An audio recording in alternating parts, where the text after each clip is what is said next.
So in the previous video, I talked about auditing your inner circle of 3 to 5 people. And in this video, we're actually going to talk about how to start applying that, how to find new positive forces into that inner circle. You need to surround yourself with people who are further ahead on a journey than you are. And when they're further ahead, you can see where you're going.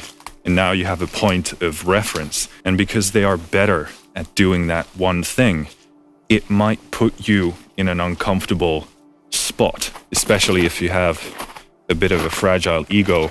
It's not gonna feel nice. It's gonna be uncomfortable to be around them because you're constantly reminded of how shit you are, how useless you are in certain areas. And that's not a comfortable place to be in, but it's the most surefire, guaranteed way to ensure growth. Now in this video, I'm gonna talk about finding individuals online who are creating content that allow you to step into their world and actually look at what they do and learn from that. A lot of people don't think this is a real thing. They find the idea of watching people online ridiculous, that you can't really learn or pick up anything. And I think it's really that skepticism and negative mindset that is really gonna stop you. It's really gonna prevent you from learning. You know, you need to be willing to be humble and say, you know, there is something here. I think watching is far more important than people realize. Don't listen to what people are saying. Watch what they're doing.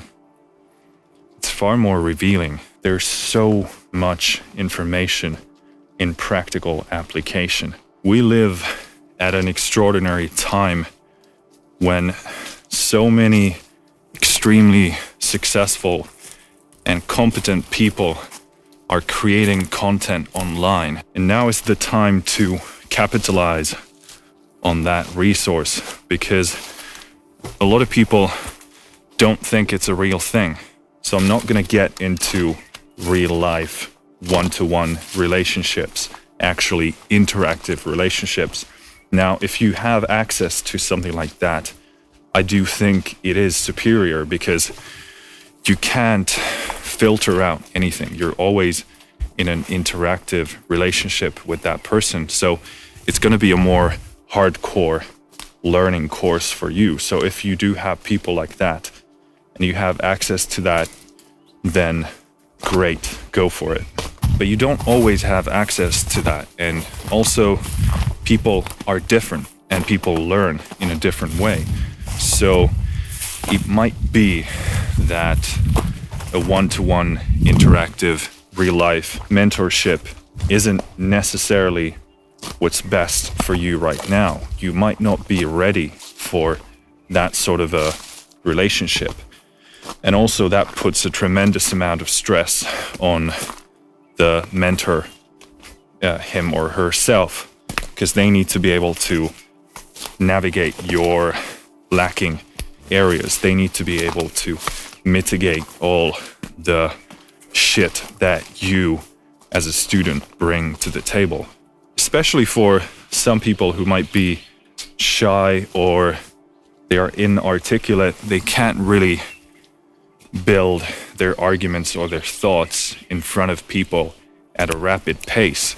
So for those type of people, if you are introverted and struggle with these sort of issues, then this might be a good approach for you. And it can also be a great way of learning those things. You know, if you do follow someone who is extremely articulate, then some of that will eventually rub off onto you. What you want to be looking for in these individuals that you surround yourself with is that they're really, really good at one specific thing that you would love to incorporate into your life. So don't look for people who are overall great or overall perfect, because in my experience, those individuals don't exist. We all have our flaws. And if you have an idea of someone that they're perfect, then it's more likely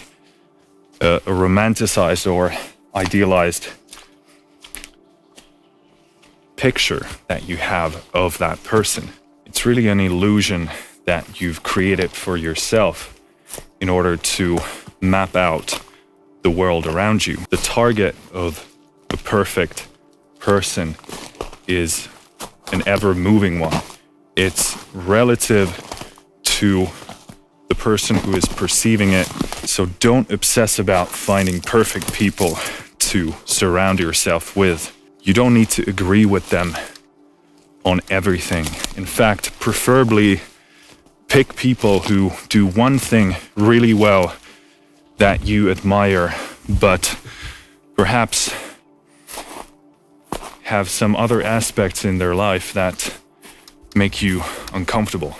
That's going to ensure that you're going to maximize your learning potential around those people, because they're going to throw you off all the time while you still have to focus on the things that they're doing right. And that is really the perfect environment for learning. It's going to break a lot of preconceptions that you have. It's going to force you to renovate your worldview, and it's going to refresh your perspective to a great degree. Break down your life into main components that are either important to you or you'd like to improve on. So a few examples could be: find someone for health or for fitness, find someone for business, find someone for philosophy, mindset, find someone who does your craft really well. So if you're an instrumentalist, if you're a player, find someone who plays the piano or the guitar or the drums. Whatever you do, find someone for that. So the main concept is extremely simple. You have this gateway into their lives, whether it's a podcast that they're filming or just audio, or whether it's a vlog, whatever piece of content they create to show what their life is like, to show what their mind is like, to show the things they've learned, their practical skills, the wisdom. It's all out there and available.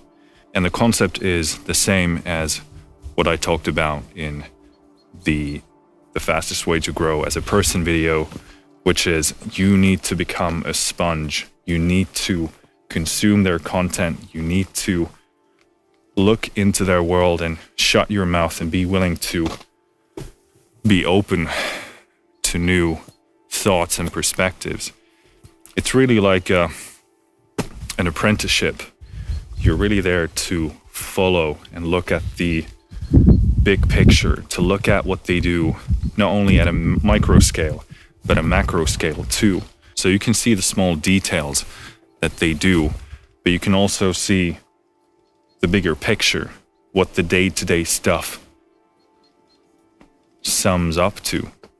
So the basic concept is extremely simple. It's really the application, once again, the practical side of it, that becomes very difficult. Because if we're talking about the 3 to 5 people that you spend the most time with, well, if these people are online and you're not actually with them, you're not actually spending time with them physically. So you might be thinking, are you seriously suggesting spending the majority of your people time watching vlogs and listening to podcasts and consuming other types of content? Yes, that's what I'm suggesting. This is not gonna work if you're doing this for 10 or 20 or 30% of the time, and 60% of your time you're sitting on a couch drinking beer or just talking shit with your friends or playing FIFA or NHL. You need to apply this properly. You need to spend the majority of your time with individuals that push you forward. It needs to be the majority of your time. Otherwise, the changes that you're going to see aren't going to be as significant. And this is really where most people won't continue on. It sounds ridiculous, and it is a bit ridiculous, but the truth is that the more time you spend learning from these individuals, the better it's going to be. Think about how that's going to start shaping your mind. The main goal here is to begin the process of rewiring your neural pathways. And you can quickly see that the math is pretty powerful behind it. So if you spend 80 or 90% of your time with these people, the impact is going to be far greater than 10 or 20%. As I said before, we are drastically underestimating how social we are, how much of that tribal nature is still embedded in us. So don't underestimate the power of influence that people have over us. And that's why it's extremely important to be aware of who you have in your life. Preferably choose people who push you forward.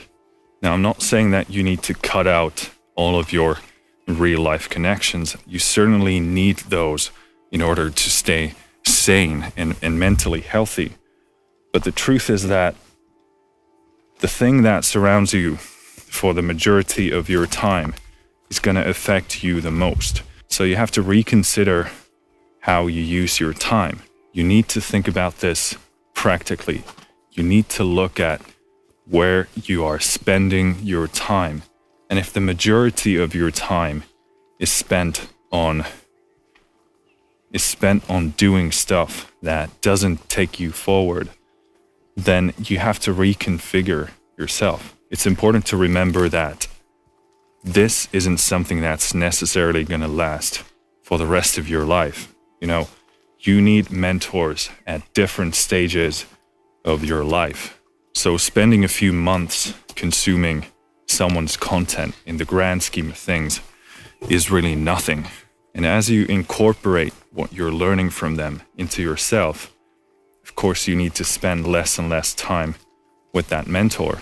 So in the next video, I'm going to talk about how my online inner circle of 3 to 5 people has changed over the years and how it has pushed me forward. And in that video, I'm going to emphasize that mentorship is something that's also ever changing. Someone who is a mentor to you right now isn't necessarily going to be that the next year or 3 years or 5 years to come. That's the idea.